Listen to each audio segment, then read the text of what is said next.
Hello, dear students. Welcome to this channel. It's the beginning of our new journey.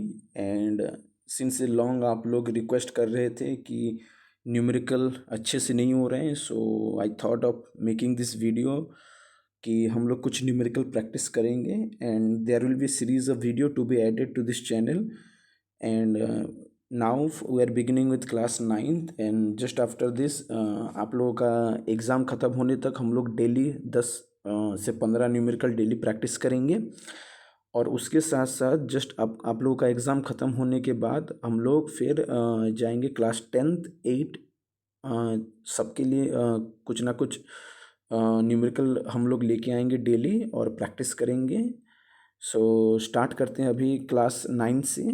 तो अभी 10 question फ़िलहाल हम लोग लिए हैं चैप्टर 1 से एंड कुछ सिलेक्टिव क्वेश्चंस मैंने लिया है जो आप लोगों के लिए मुझे लगता है कि एग्ज़ाम पर्सपेक्टिव से आ सकते हैं एग्ज़ाम में और बहुत ज़रूरी है. So let us begin with question number 1. So question number 1 is define acceleration and state its unit for motion along a straight line. When do we consider the acceleration to be positive, negative, and give an example of the body in uniform acceleration. So हम लोगों का numerical करने का जो process होगा बच्चों, जो भी क्वेश्चंस आप लोगों की स्क्रीन के ऊपर आएगा, आप लोग वीडियो को पॉज करो, क्वेश्चन को सॉल्व करने की कोशिश करो. अगर सॉल्व नहीं हो रहा है देन आप वीडियो को प्ले करो. मैं सारा क्वेश्चन का सॉल्यूशन यहाँ पे दे रहा हूँ आप लोगों के और आप उसको देखते जाओ. और हो सकता है तो पेन कॉपी लेके बैठो और क्वेश्चन को मेरे साथ साथ सॉल्व करते जाओ. ठीक है. तो यहाँ पे आप देख सकते हो कि acceleration, define acceleration.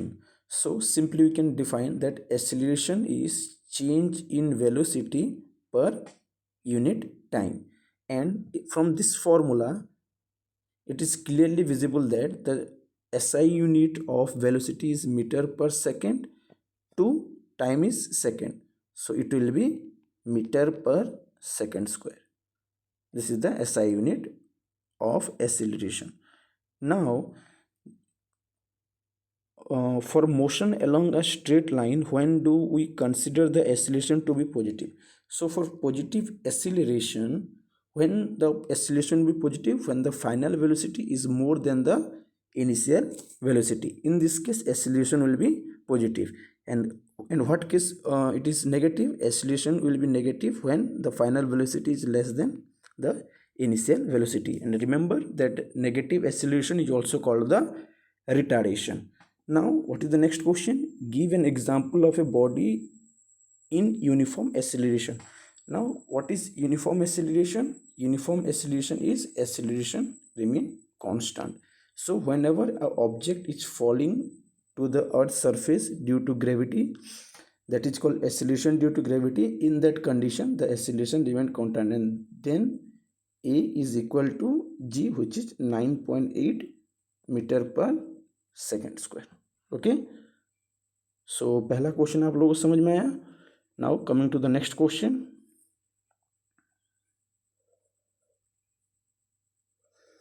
So second question says a boy runs for 20 minutes at a uniform speed of 18 km per hour. At what speed should he run for next 40 minutes so that the average speed comes to 24 km per hour? So what is average speed? Average speed का formula हमें क्या पता है? That is total distance covered bye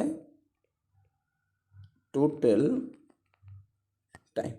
सो पहले हमें total distance निकालना पड़ेगा, उसके बाद टोटल टाइम, देन फॉर्मूला में हम सारा डाटा पुट कर देंगे, आंसर हमें मिल जाएगा. So a boy runs for 20 minutes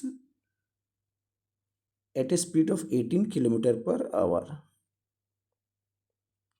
for 20 minutes. for next 40 minute कितने स्पीड से जाएगा? तो वो उसका एवरेज स्पीड होगा 24 kilometre per hour. So let it be V. So अब डायग्राम ड्रॉ कर लो, उसके बाद हम आगे इसको सॉल्व करेंगे.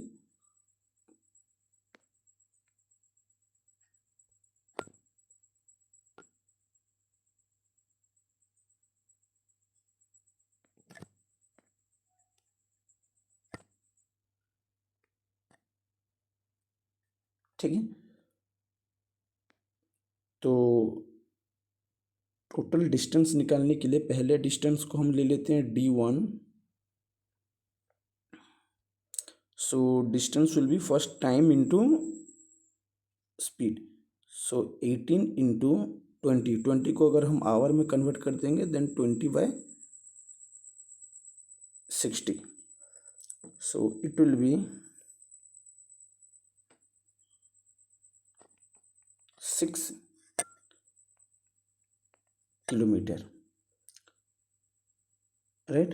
So where this formula came from, we know speed is equal to distance by time, so distance is equal to speed into time. So I converted time, it was given a minute, so I converted into hour.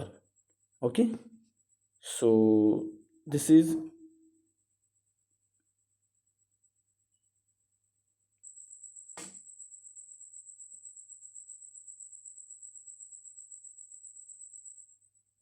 सो हमारा पहला distance निकला d1, that is 6 kilometre.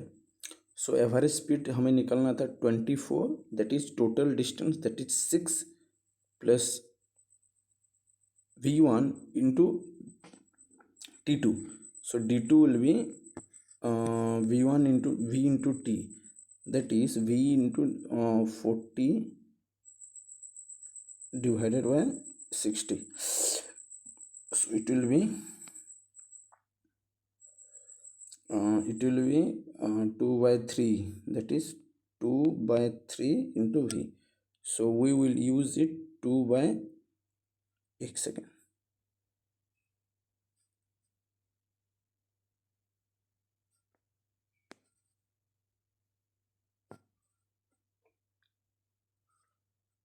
sorry, there is some issue with this editing, so let me write it again.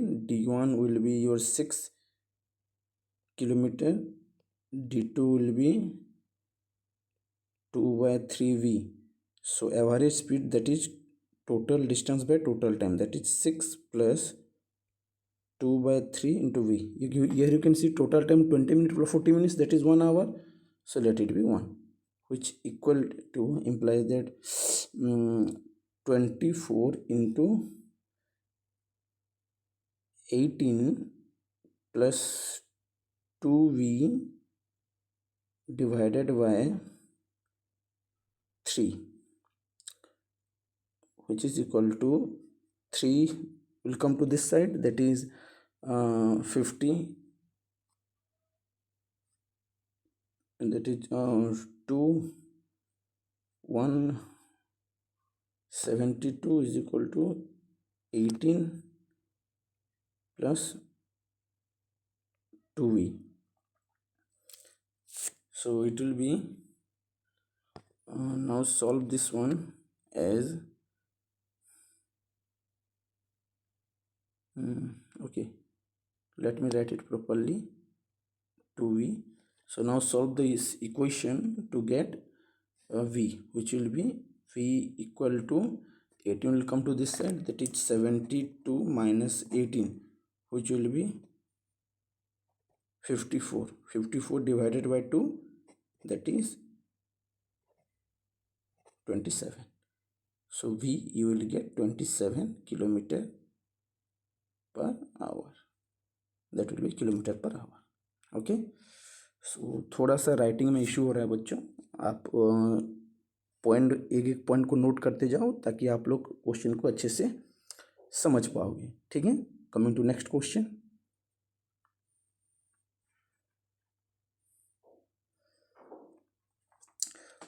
find the velocity of the particle moving on a straight line in a certain time interval is shown below. What is the distance traveled during this acceleration? So here is a velocity time graph is given. So to find out the distance covered in the given time, so there are two ways to calculate this. Either you go along with the formula, that is s is equal to, one second,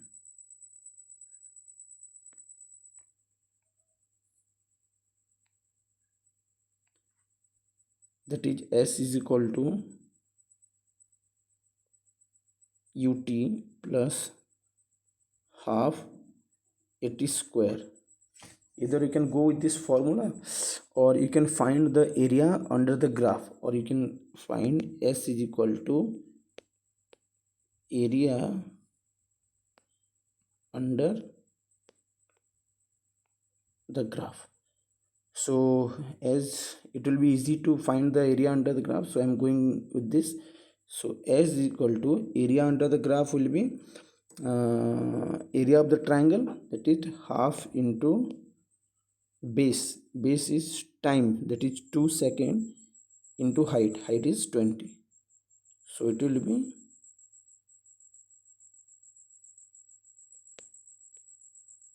20 meter. So these two formulas you can remember. Or the second method, if you want to do that using the formula, you can do it like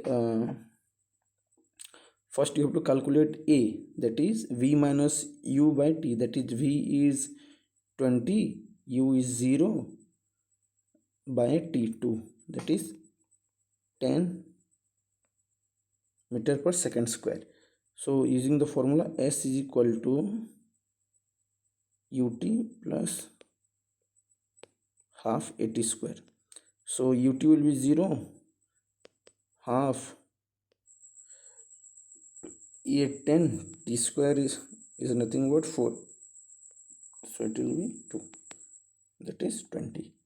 So in both the cases you will get the correct answer.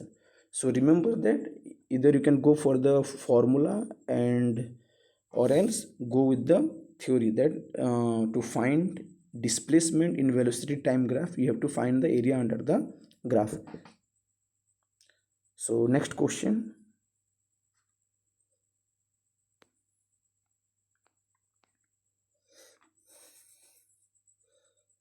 So the question says, when a car driver traveling at a speed of 10 meter per second applies brake and bring the car to rest in 20 seconds, then the retardation will be. So what I told you, what is retardation? Retardation is the negative acceleration. When there will be a retardation, when the final velocity is less than the initial velocity. So in many question what I found कि बच्चों को क्या problem होता है question में, कि वो लोग u और v को फाइंड करना मुश्किल हो जाता है. The simple formula that is a is equal to v minus u by t, that is the simplest formula. But problem यहाँ पे ये होता है बच्चों को कि कौन सा v लेंगे और कौन सा u लेंगे, बच्चे समझ नहीं पाते अच्छे से. So I would suggest them कि द फर्स्ट स्पीड और the first velocity which will be there in the question, consider it as the u. तो आप लोग देख सकते हो यहाँ पे बच्चों, मैं अगर क्वेश्चन पढ़ता हूँ, when a car driver travelling at a speed of 10 metre per second, तो पहला स्पीड मेरे सामने आता है 10 metre per second. So what ever will be given first, consider is at the you. And the second speed will be just after the first speed, that is when the brake is applied the car stops, that is v. When the car stops, final velocity is 0 meter per second. For this change in speed it takes 20 seconds, so that is 20. So what will be the retardation? Use the data, that is minus 0 minus 10 divided by 20, that is minus 1 by 2 meter per second square. Okay, so try to remember all the formulas. Without formulas it's quite difficult to solve the numericals. Okay, so coming to the next question.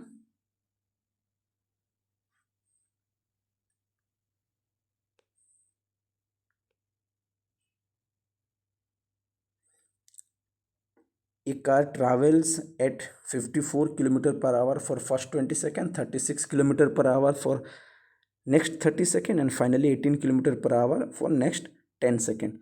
So find the average speed.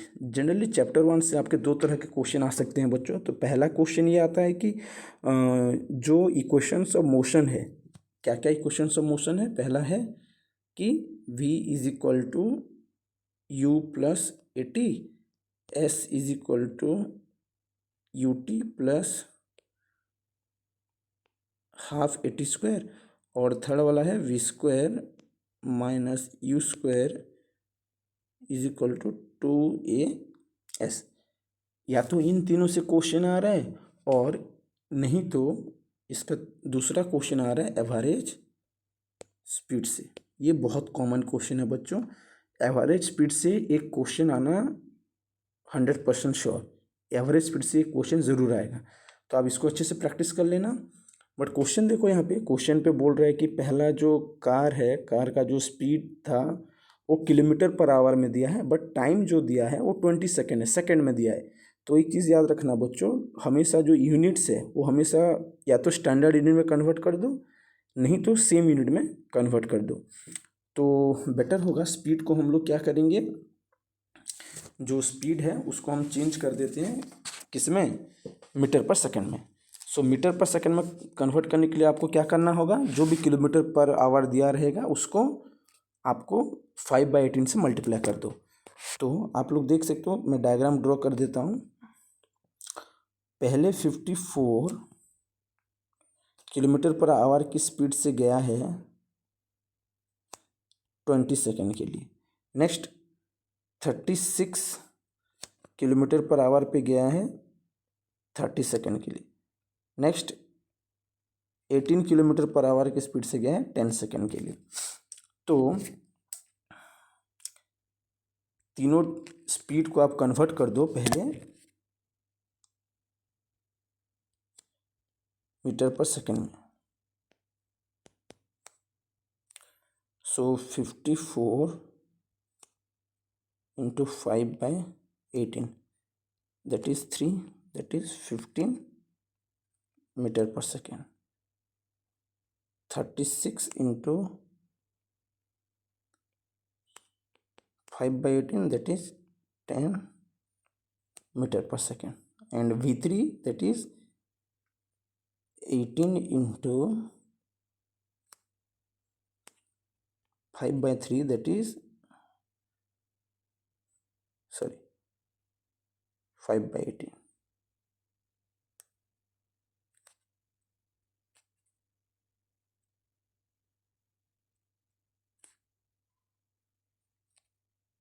which will be 5 metre per second.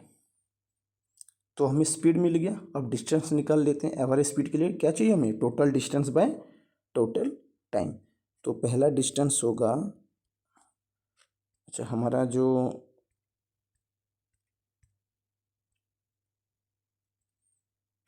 पहला हमारा जो speed निकला था वो निकला था 15। Second speed जो हमारा निकला था वो निकला था 10, और थर्ड जो हमारा स्पीड निकला था वो निकला था 5। तो डिस्टेंस निकालने के लिए हमें क्या करना होगा, पहला डिस्टेंस निकलेगा speed into time, that is 15 into time. Time कितना दिया है 20, तो ये हो जाएगा 300। D2 कितना दिया है, D2 दिया है हमारा 10 इंटू 30 सेकेंड, सो ये हो जाएगा आपका 300। D3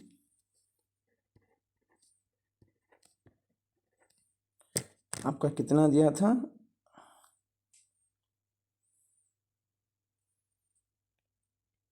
5, टाइम दिया है 10 सेकेंड के लिए, तो ये हो जाएगा आपका 50। तो एवरेज स्पीड क्या होगा, total distance D1 plus D2 plus D3 divided by D1 plus D2 plus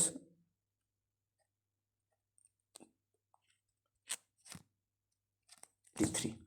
so ये हो जाएगा आपका 300 plus 300 plus 300 divided by 20 plus 30 50, 50 plus 10 60, which will be 6 ये हो गया आपका 50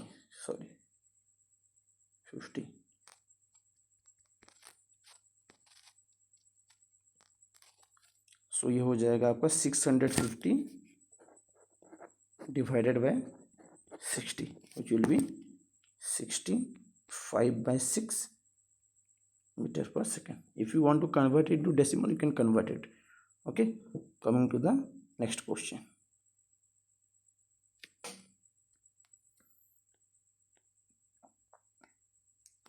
आई होप कि बच्चों आप लोगों को ये सारा क्वेश्चन समझ में आ रहा होगा एंड आई विश कि आप लोगों को ये बहुत बेनिफिट हो कि आप लोग एग्ज़ाम में ऐसे ही क्वेश्चंस आए ताकि आप उसको अच्छे से सॉल्व कर सकें। ठीक है बच्चों, सो जितना जल्दी हो सके मैं वीडियो को ख़त्म करने की कोशिश करूँगा। जैसे हम लोग एक क्लास करते हैं 40 मिनट्स का, तो 40 मिनट्स के अंदर ख़त्म हो पाए तो बेहतर। और I request all of the students कि आप उसको बिना आंसर्स देखे आप उसको पहले सॉल्व करने की कोशिश करो। अगर सॉल्व नहीं हो रहा है तभी आके आप इसको वीडियो को देखो कैसे सॉल्व हो रहा है। और मैंने गिन चुन के कुछ क्वेश्चंस लिए हैं जो कि मुझे लग रहा है कि एग्ज़ाम में आने के चांसेस थोड़े ज़्यादा है। अगर इन क्वेश्चंस को एक बार आप प्रैक्टिस कर लेते हो तो ज़रूर आप लोगों का हाफिली एग्ज़ाम बहुत अच्छा होगा और आप इसको अच्छे से कर पाओगे। ठीक है, okay. So coming to the next question, a car starting from rest attain a velocity of 30 meter per second in 10 seconds. Calculate the distance covered by the car in 10 seconds. So what are the data given here? Starting from the rest, that is u is equal to 0, attain a velocity 30, v is equal to 30 meter per second, t is equal to 10 seconds. So what is asking? S is equal to what we know S is equal to ut plus half at square. So first we have to calculate a. So to calculate a, how can we calculate a? A is equal to v minus u by t, that is 30 minus 0 by 10 which will be 3. तो हमारा acceleration कितना निकला बच्चों? 3 metre per second square. ठीक है, तो हमें क्या चाहिए? हमें चाहिए डिस्टेंस। तो डिस्टेंस निकालने के लिए हम क्या करेंगे? s is equal to u t plus half a t square formula use करेंगे, जिससे आप लोगों का देखो यूटी वाला u 0 है तो यूटी वाला टर्म 0 हो जाएगा, प्लस हाफ एटी स्क्वायर। ये क्या हमारा निकला था? 3 टी स्क्वायर कितना होगा? 10 का square. So which will be 10 square 100 divided by 250, 15 into 3 150 metre.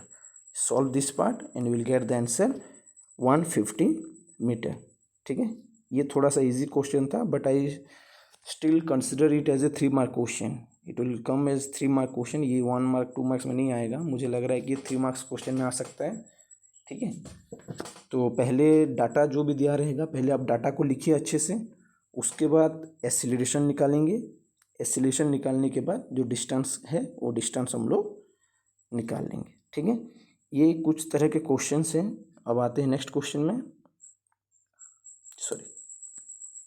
Next question है, an object changes its speed from this to this after covering a distance of 100 metre. तो ये एक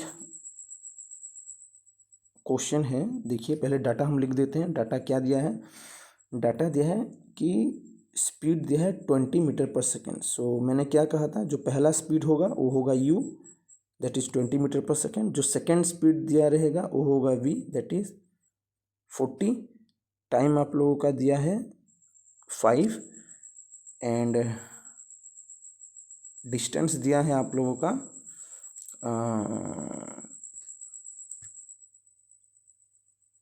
100 मीटर। सो मुझे लग रहा है क्वेश्चन थोड़ा सा ऑड है, क्योंकि यहाँ पे आप देखो डायरेक्ट एक्सीलरेशन निकालने के लिए हम direct v minus you by T कर सकते हैं, बट ये थोड़ा सा ऑड है, ये t यहाँ पे नहीं होना चाहिए, तो इसको हम काट देते हैं और ये t को काट देते हैं। तो अभी देखिए क्वेश्चन बन गया है कि अब s दिया है यहाँ पे 100, ठीक है, तो v u और s दिया है, तो अब मान के चलिए हम a कैसे निकालेंगे। हम फॉर्मूला कौन सा यूज़ करेंगे, हम यूज़ करेंगे v square minus you square is equal to 2as, v square minus you square is equal to 2as। तो यहाँ पे अगर हम साइड चेंज कर देंगे तो हमारा a क्या हो जाएगा, v square minus you square divided by 2a, ठीक है, सॉरी, ओके। सो हमारा डाटा हम लिख लेते हैं, u है आपका 20, v है आपका 40 और आप लोगों को चाहिए s दिया है 100, हमें निकालना है a। तो हम फॉर्मूला में यूज़ करते हैं। सो फॉर्मूला क्या था, a is equal to we square minus you square divided by 2a। So V square that is 40 square minus you square that is 20 square divided by 2 into A कितना है आपका, यहाँ पे ए नहीं दिया है, सॉरी, ये हो एस होना चाहिए, सॉरी, ये होगा एस कितना दिया आप लोगों का, एस दिया आपका 100। सो 1600 माइनस 20 का स्क्वायर होगा 400 divided by 200। So 1600 minus 400 1200 divided by 200, that is 6, which will be 6 metre per second square. Okay, तो अब इसको सॉल्व कर लो। 40 का स्क्वायर होता है 1600 माइनस 20 का स्क्वायर होता है 400, 1600 minus 400 1200 divided by 200, that is 6 metre per second square. Next question, ये थोड़ा सा इंटरेस्टिंग क्वेश्चन है, देखो बच्चों। A ball is thrown vertically upward with speed of 20 metre per second, calculate the maximum height attained by the object. पहले आप question को समझिए कि क्वेश्चन क्या बोल रहा है। That a ball is thrown vertically upward, एक बॉल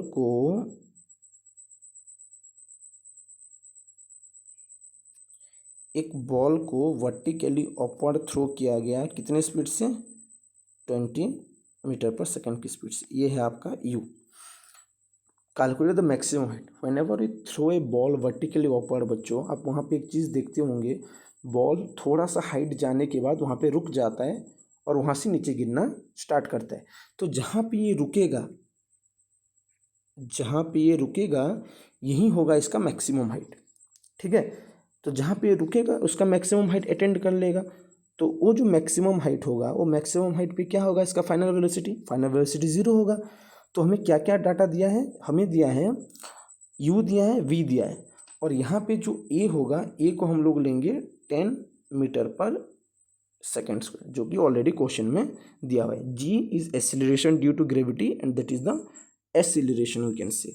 ओके, सो हमें क्या क्या दिया है, v दिया है, u दिया है, a दिया है और मैक्सिमम हाइट। तो मैक्सिमम हाइट की जगह पे जो हाइट यहाँ पे बोला है इसकी जगह पे हम s निकालेंगे, ठीक है। आपको डाटा समझ में आया। अब हम सॉल्व करने चलते हैं इसको। सो हमें पता है v square minus you square is equal to 2as। Imply that मैं यहाँ पे ये लिख सकता हूँ क्या, s is equal to we square minus you square by 2a। तो हम ये फॉर्मूला यूज़ करेंगे, ठीक है। तो फॉर्मूला यूज़ करने के लिए क्या करना होगा, हमें क्या क्या डाटा दिया था, हमें दिया था v0 square minus 20 square divided by 2 into 10। So 20 square will be 400, it is okay, that is 400 by 20. But one thing you remember, and while solving the numerical also you use that formula or use that value whenever a ball is thrown against the gravity, take acceleration as -10. Okay, so this will be -10. So it will be -200 -400 divided by -20. So which will be 20 metre, which will be 20 metre. तो आप लोग समझ में, हम -10 क्यों लिए? -10 इसलिए बच्चों क्योंकि हम लोग अगेंस्ट द ग्रेविटी बॉल को थ्रो कर रहे हैं, जिसके वजह से हम जी को हमेशा नेगेटिव लेंगे. ठीक है, तो यहाँ पे दो चीज़ें याद रखेंगे बच्चों. जब ऑब्जेक्ट को अपवर्ड थ्रो किया जाएगा उसका फाइनल वेलोसिटी 0 और जी का वैल्यू -10. जब बॉल को नीचे ड्रॉप किया जाएगा उसका इनिशियल वेलोसिटी 0 और ए हम +10 लेंगे. ठीक है, अब बढ़ते हैं नेक्स्ट क्वेश्चन में, 9th क्वेश्चन. और 2 क्वेश्चन है बच्चों, ऑलरेडी 12 बज चुका है, नहीं तो और कुछ क्वेश्चंस में ऐड कर लेता है इसमें. सो 10 क्वेश्चंस करेंगे, जो मैंने आप लोगों को प्रॉमिस किया था कि 10 क्वेश्चंस हम करेंगे प्रैक्टिस. तो ये एग्ज़ाम ख़त्म होने तक डेली 10-10 क्वेश्चन प्रैक्टिस करेंगे. ठीक है,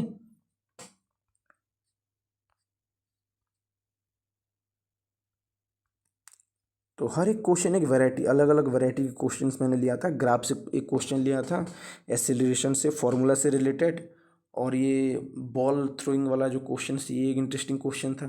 ठीक है, और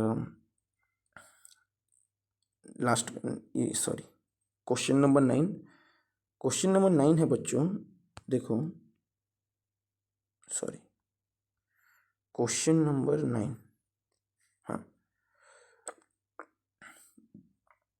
तो अभी जो मैं बोल रहा था बच्चों, इसका उल्टा क्या है कि अगर एक बॉल को ड्रॉप किया गया, तो एक बॉल को जब भी ड्रॉप किया जाता है बच्चों, एक पर्टिकुलर हाइट से ड्रॉप किया जाएगा.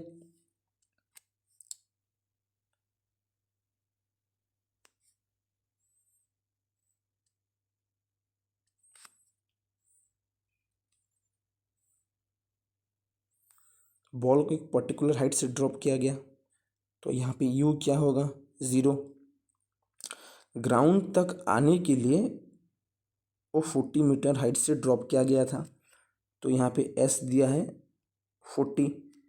जी को हम लेंगे +10. तो हमें निकालने के लिए बोला है टी. सो कौन सा फॉर्मूला यूज़ कर सकते हैं हम लोग? S = UT + ½ AT². ठीक है, तो यहाँ पे क्या हो जाएगा? ये 40 = UT वाला टर्म 0 हो जाएगा, ½ × A × T. ओके, टी तो नहीं दिया है,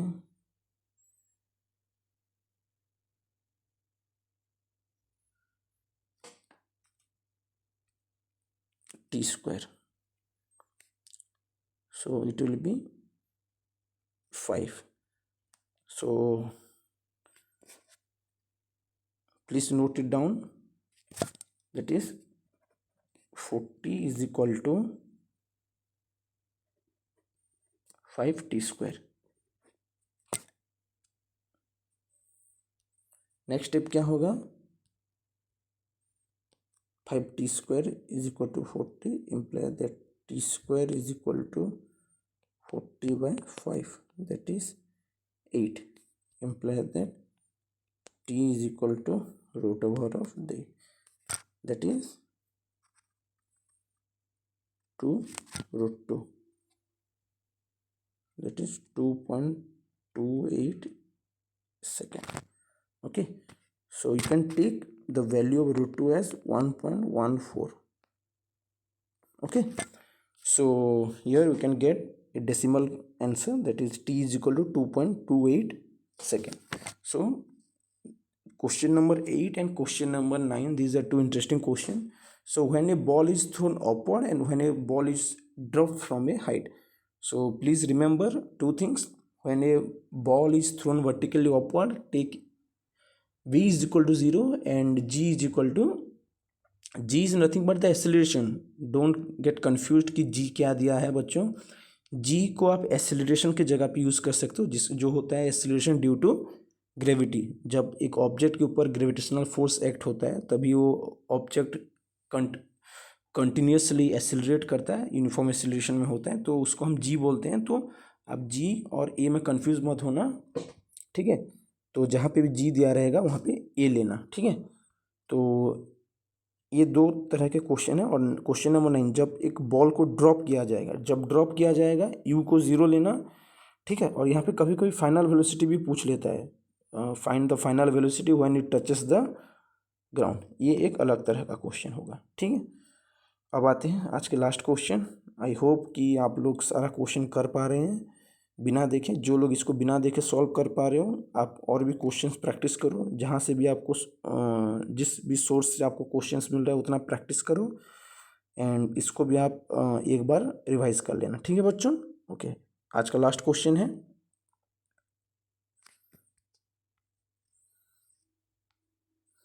सो स्लाइड तो आगे नहीं है, तो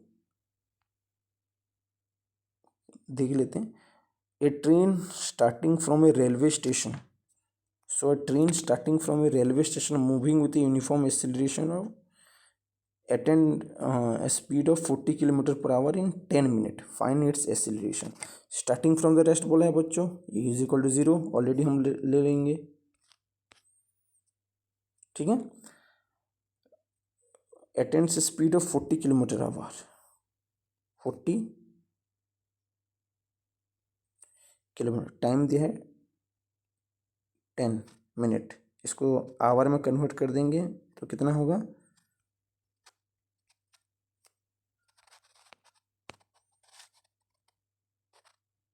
1/6।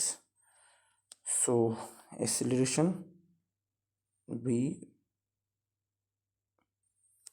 Minus u by T, so ये हो जाएगा 40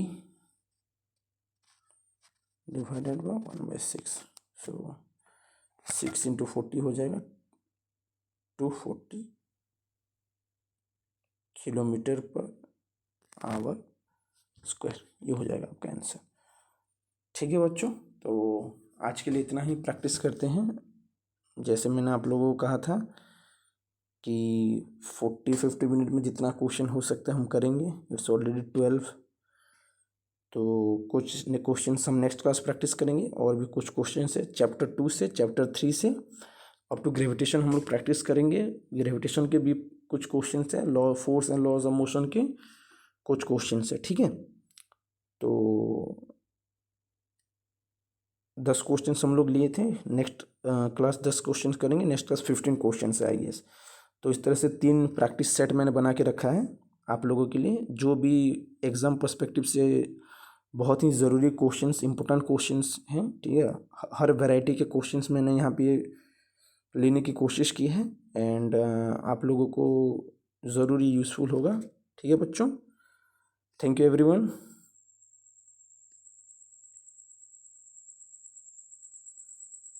and all the best for the examination. Okay, thank you, bye.